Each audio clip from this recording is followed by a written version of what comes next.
Hey everyone! Before we dive into this true life story, make sure to subscribe to my YouTube channel for more revealing accounts and extraordinary tales. Now, let's get into it. James Barrow was something of a local fixture in Linton, a small Midwestern town that proudly displayed rows of American flags along Main Street.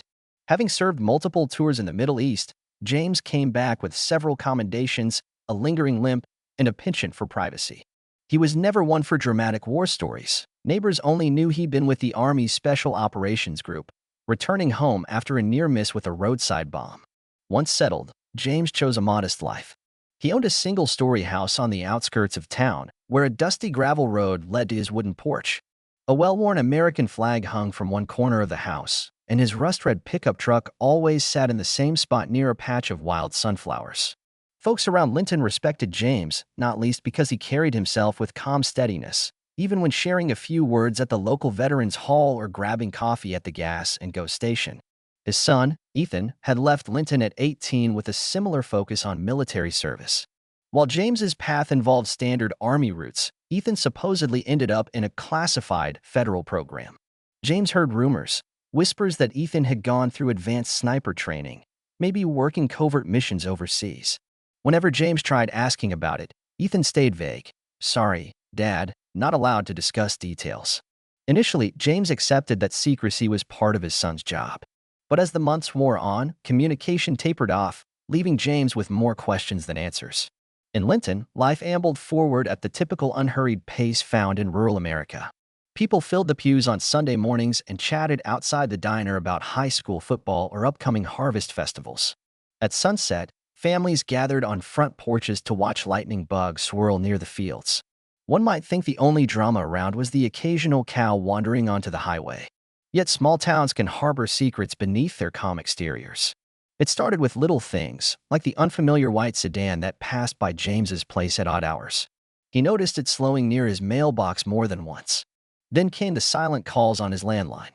James wondered if it was just a wrong number, but the timing, always late, felt deliberate.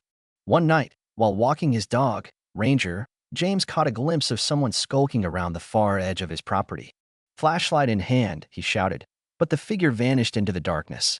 Unnerved, he tried to brush off these incidents.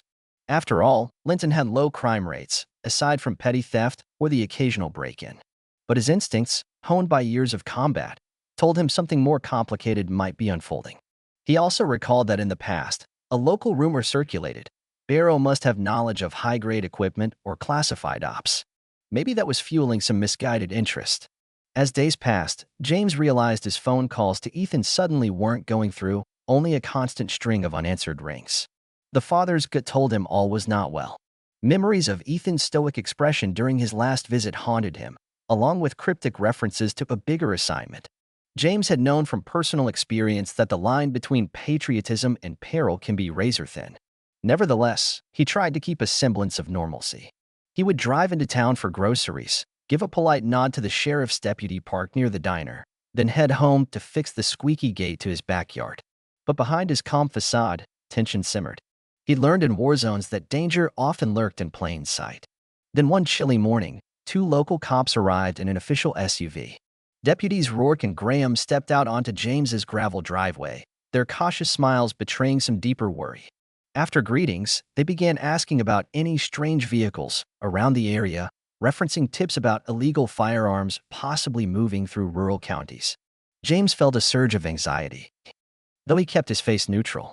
He answered tersely, admitting he'd seen a suspicious car or two but had no clue who was behind them. As they left, the deputies exchanged a look that put James on edge. Their questioning felt more targeted than a standard check. Did they suspect him of something? Or were they simply following instructions from higher-ups? Whichever the case, an invisible noose seemed to be tightening around him, and Ethan was nowhere in sight to offer clarity. That night, James scarcely slept. Outside, the wind rattled old tree branches, and his thoughts circled around everything from his wartime memories to the odd phone calls and rumors swirling about contraband weapons. He wondered if he was a pawn in a bigger game. Linton, for all its small-town tranquility, might soon find itself at the center of something far graver than wandering livestock. By sunrise, James resolved to be more vigilant. He double-checked the locks on his doors and decided to keep a loaded sidearm secured in a hidden spot. He didn't plan to use it unless truly necessary, but experience taught him that caution saves lives. A sense of impending conflict loomed, though he couldn't guess how soon it would arrive or how catastrophic it would be. Days passed in uneasy limbo. Each dawn, James would carefully look out the window, scanning for the white sedan or any sign of unusual activity. He hadn't spotted the figure lurking near the property again, but the phone calls persisted, breathy static on the line, late at night, always hanging up after a few seconds. Whenever he drove into town, it felt like certain individuals watched him more closely than before.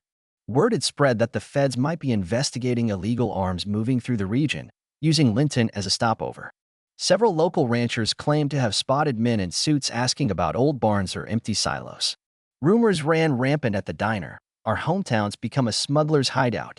Some folks, doubting such tall tales, rolled their eyes. Others whispered conspiracy theories, believing the government was about to crack down on unsuspecting citizens. For James, suspicion swirled closer to home. Twice, deputies swung by, making small talk but always circling back to his army background. Had James stayed in touch with old contacts? Did he have any reason to store arms? James's patience wore thin. He calmly explained he was just a retired vet, living quietly. Still, each conversation felt like an interrogation in polite form. He grew uneasy about who might have singled him out. One afternoon, the local sheriff, Evelyn Miles, paid James a visit. She was a composed woman in her 40s, known for mediating neighborly disputes and rescuing stray animals. But she also had the tough edge of someone who'd spent years in law enforcement. Standing on his porch, Sheriff Miles said she was under pressure from outside agencies to look for possible leads in the region's rumored arms pipeline. She apologized for the repeated visits, insisting it was just a precaution. James nodded, wanting to believe her sincerity, yet sensing she was caught between duty and suspicion. Later, he found a slip of paper in his mailbox. Unfolding it, he saw block letters. "Stay out of it. Soldier." No return address, no signature. James felt a chill. The cryptic message suggested someone knew not just his past, but also wanted to intimidate him. Was it connected to the rumored arms trade? Or was a third party targeting him for personal reasons? Unbeknownst to James, his name had surfaced in an internal federal memo. Agents in a different state had identified a network smuggling high-grade weapons, some possibly from military stock. Because James had once handled specialized ordnance, a few overzealous officials hypothesized he might still hold ties to shady circles. This speculation trickled down to local authorities, culminating in near-constant visits that only fueled James's alarm. Meanwhile, Ethan's prolonged silence weighed on his father like a lead weight. James placed call after call, always rolling to a generic voicemail. Could Ethan be undercover somewhere remote? Or had something happened to him? A part of James worried his son might be entangled in the very conspiracy swirling around Linton. That fear kept him up at night. Outside, the weather turned colder, leaving frost patterns on windows in the early morning. Townsfolk prepared for winter, stacking firewood and ensuring their vehicles had snow tires. But for James, the swirling rumors made normal life impossible. Each day felt like stepping through a minefield. One misstep, one piece of misunderstood evidence, and local authorities might decide to clamp down on him. Even so, James attempted to maintain composure. He'd survived far harsher conditions in combat zones. But the creeping paranoia threatened to erode his calm. He started noticing how often a county cruiser seemed to trail him on his errands. A few neighbors openly asked why the police were so interested in him. His answers were short. He simply didn't have enough facts to reassure anyone, including himself. Eventually, late one evening, a rattling noise came from his detached garage. Grabbing a flashlight and carefully tucking a small pistol in his belt, James stepped out into the chilly air. Inside, he found nothing. Tools, dusty boxes, and the faint smell of motor oil, but no intruder. Yet as he looked around, he realized that someone had rifled through an old footlocker where he stored keepsakes, photos, medals, and letters from Ethan. Anger flooded him.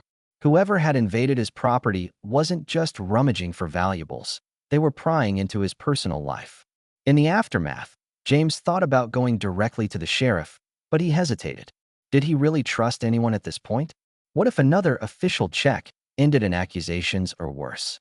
For the time being, he decided to keep quiet, clean up the mess, and redouble his vigilance. It occurred to him that the best person to unravel this mystery was the one who was missing, Ethan. If Ethan truly had government connections, Perhaps he could clear his father's name or confirm who was behind the intimidation. But the phone lines to Ethan remained silent, leaving James alone to wonder if he was the hunted or merely a convenient scapegoat in a much bigger game. The night of the shooting was crisp and still, with a nearly full moon illuminating the barren trees in James's yard. He sat at his kitchen table, absent-mindedly flipping through old photographs of Ethan as a young boy. Ranger, his loyal German shepherd, dozed nearby. The house was otherwise silent, the heater humming softly against the cold. A sudden crash on the back porch jolted James from his reverie. Heart pounding, he grabbed his flashlight and carefully opened the door. He spotted a figure darting away, knocking over a wooden bench. It might have been the same intruder who'd broken into his garage.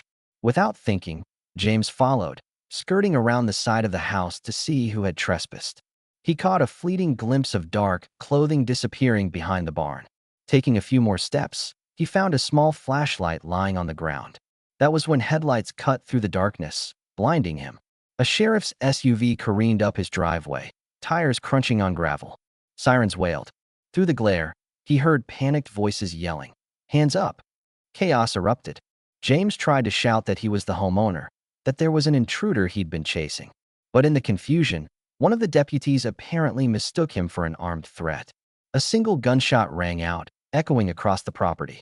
Fire seared through James's torso. The impact knocked him backward, and he collapsed onto the cold dirt. Disoriented, he heard someone scream, "Cease fire." Another voice called for an ambulance.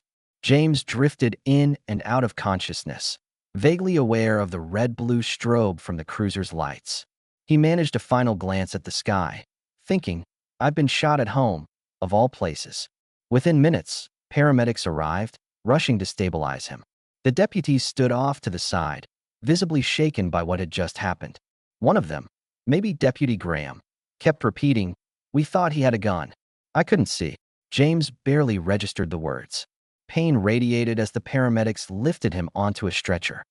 Neighbors, now wide awake, gathered at the edge of James's property, some wrapped in blankets against the cold. The shock in their expressions was palpable. A decorated veteran was shot by local law enforcement in his own backyard. Despite the swirl of voices and confusion, James lapsed into darkness. If he had any final coherent thought, it was that the real culprit, the person rummaging around his house, had slipped away in the frenzy. An ambulance sped off, siren blaring across the silent countryside. Meanwhile, a storm of rumors and accusations was about to batter Linton. News spread quickly that the police had fired on an innocent man, intensifying the swirling speculation about contraband weapons, suspicious agents, and possibly darker conspiracies. No one yet realized that Ethan Barrow, James's mysterious son, would soon arrive to seek answers, determined to defend his father at all costs. While James lay in critical condition at the county hospital, the town erupted with outrage and confusion. The sheriff's department, led by a distraught Evelyn Miles, scrambled to justify the shooting. They labeled it a tragic mistake, citing poor visibility and the sudden appearance of a figure near a reported break-in. But to the townspeople, it was an unconscionable blunder, one that might reveal deeper failings. In the immediate aftermath, the deputies involved were placed on administrative leave. Investigators from the state capitol drove in to examine the scene, interview witnesses, and collect evidence. Local media descended upon Linton, capturing footage of James's bullet-scarred backyard. As if the swirling tension weren't enough, a new rumor cut through the chatter. A high-precision sniper might be lurking around town, targeting those who harmed James. That rumor turned out to be closer to fact than fiction. Unnoticed by most, Ethan Barrow had quietly returned to Linton. Dressed in civilian clothes and driving a borrowed SUV with out-of-state plates, he blended into the outskirts. He first visited the hospital under the cover of night, slipping past overworked nurses to see his father in the ICU. Tubes and monitors surrounded James, who was unconscious but stable. The sight of his wounded father, pale and still, ignited a cold fury in Ethan. Ethan had honed his skills in shadowy units abroad, trained to eliminate threats with chilling precision. The man standing at his father's bedside had little in common with the boy who used to fish on the local riverbank. After ensuring James was at least alive, Ethan quietly left to begin his own investigation, driven by a singular motive: avenge his father and expose the truth behind the shooting. Soon, inexplicable incidents began to rattle the sheriff's office. A deputy's squad car was found with its tires slashed, a note pinned to the windshield. You made the wrong move. Another deputy reported hearing a gunshot late at night, only to find a bullet embedded in the side of his shed. No one was hurt, but the unspoken message was clear.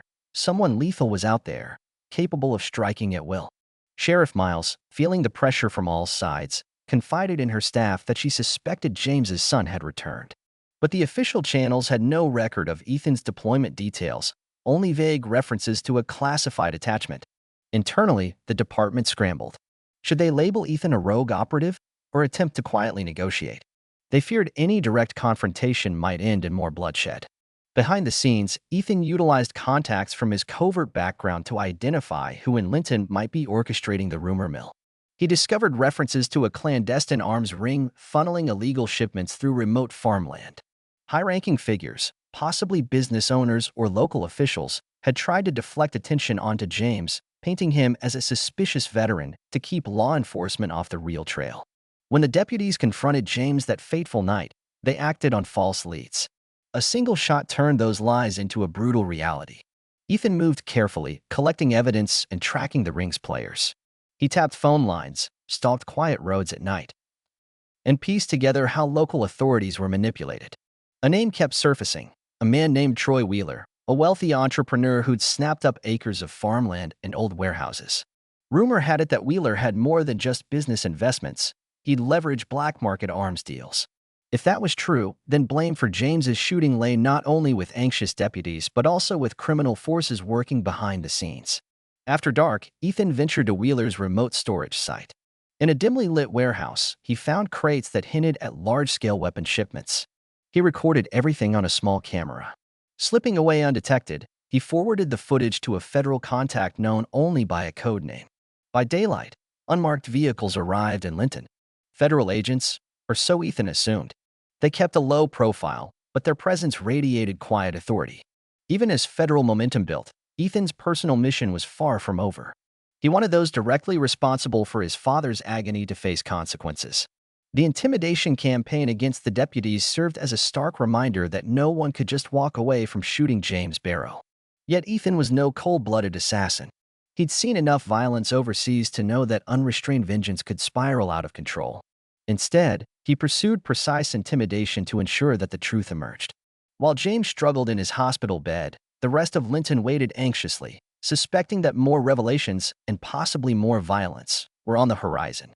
In small-town America, news travels fast, but the details often come in echoes, half-truths, and rumors. For once, though, it looked like the biggest rumors, the ones about hidden snipers, crooked business moguls, and secret soldiers, might all be real. As the tension in Linton reached a boiling point, James Barrow finally opened his eyes in the ICU. Disoriented but conscious, he found himself sore from surgery and filled with questions. Nurses told him he was lucky. The bullet had missed vital organs, though the road to recovery would be long. Concerned neighbors sent flowers and cards, while the hospital staff did their best to shield him from the uproar outside. Unknown to James, a new wave of arrests had just begun. Armed with Ethan's clandestine footage, federal agents raided Troy Wheeler's properties. They seized an assortment of illegal weapons, arresting Wheeler and several accomplices on serious charges. Within hours, the local news channels announced a major law enforcement victory, praising collaborative intelligence without divulging Ethan's role. Rumors of a lone sniper vigilante persisted, but no official statement confirmed it. Meanwhile, Sheriff Miles faced a reckoning. The official investigation into James's shooting condemned the sloppy operation and poor intel that led to a tragic mistake. The deputies' careers now hung in the balance. Interviews revealed they believed James was armed and potentially hostile, a direct result of false leads fed to them. The bullet wound served as grim evidence that trusting half-baked information can have dire consequences. When James was stable enough for visitors, Ethan slipped into his hospital room at dusk. James, groggy from pain medication, recognized his son instantly. Seeing Ethan's stern, guarded face, James's eyes welled with emotion. After an awkward pause, Ethan approached the bed and clasped his father's hand. Neither spoke for a moment as unspoken understanding passed between them. Ethan eventually broke the silence, explaining in hushed tones how Wheeler's network had implicated James, painting him as a possible arms trafficker. The local cops, anxious to get results, zeroed in on him and acted rashly. Ethan admitted he used strong-arm tactics against certain officials to force the truth out. He didn't detail every method. James knew better than to ask. A mixture of relief and sadness washed over James. Relief that the danger was dissipating, sadness at how badly events had escalated. "You went too far," he murmured, voice still weak, "but I'm thankful you're here." Ethan nodded, acknowledging a moral line he'd approached but not fully crossed.